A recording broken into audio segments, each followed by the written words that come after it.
Kita sudah mendengarkan firman Tuhan mengenai doa. Itulah kekuatan kita. Tanpa berdoa, saudaraku, tidak ada orang Kristen yang kuat.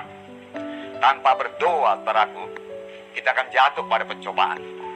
Tidak sia-sia Tuhan Yesus berkata kepada murid-muridnya, tidakkah engkau sanggup berjaga-jaga 1 jam dengan aku? Berjaga-jaga dalam berdoalah supaya kamu jangan kena pencobaan. Ada musuh kita, saudara. Kita yang dalam peperangan yang terus menerus. Jadi saudaraku tetap berdoa. Amin saudara. Di samping itu, satu perkara yang penting lagi saudaraku, kita harus saudaraku membaca firman Tuhan juga tiap-tiap hari. Ini makanan rohani kita. 1 Petrus 2:2 berkata, sebagai kanak-kanak yang baru lahir, hendaklah kamu, dikatakannya, ya, rindu akan susu yang sejati, yaitu firman Tuhan, supaya kamu bertumbuh dengan baik. Supaya kamu bertumbuh dengan baik. 1 Petrus 2:2, saudara. Harus lapar dan haus akan firman Tuhan. Amin saudara. Lapar dan haus. Demikian juga secara rohani. Kalau kita tidak lapar dan haus lagi akan firman Tuhan ini, saudaraku, mulailah saudaraku kelemahan-kelemahan berlaku atas kita. Jalannya saudaraku menyangkal diri. Dalam Yeremia 15 ayat 16, saya membacakan kepada saudara. Apabila aku bertemu dengan perkataan-perkataanmu, maka aku menikmatinya. Firmanmu itu menjadi kegirangan bagiku dan menjadi kesukaan hatiku, sebab namamu telah diserukan atasku, ya Tuhan Allah semesta alam. Nah, apabila kita bertemu dengan perkataan-perkataan firman Tuhan, itu pasti membuat kita segar. Amin saudara. Sini dikatakan kita menikmatinya, menjadi kegirangan, kesukaan hati. Nah, itu sebabnya saudara kita perlu membaca firman Tuhan tiap-tiap hari. Mazmur 119 ayat 20. Hancur jiwaku karena rindu kepada hukum-hukummu setiap waktu. Demikianlah hendaknya kita selalu merindukan firman Tuhan.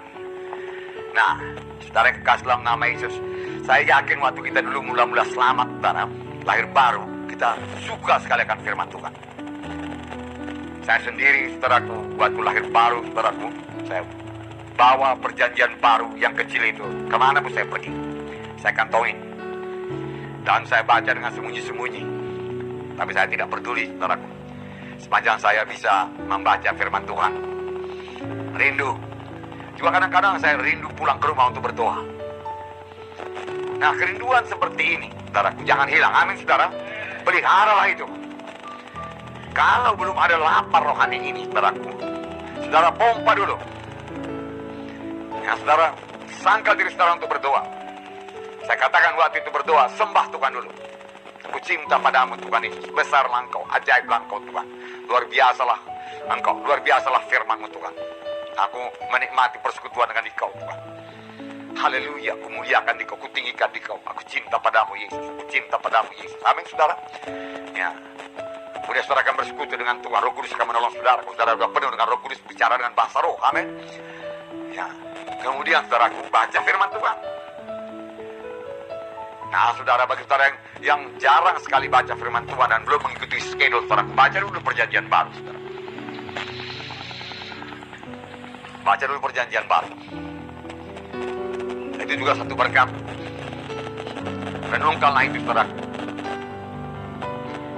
Itu akan mengubahkan hidup saudara, mengubahkan cara berpikir saudara.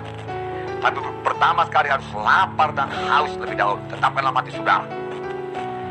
Sebab bagaimana saudara akan memimpin saudara, keluarga saudara. Amin saudara. Ya. Dan juga akan bersaksi. Tanpa firman Tuhan, saudara, kita tidak bisa bersaksi.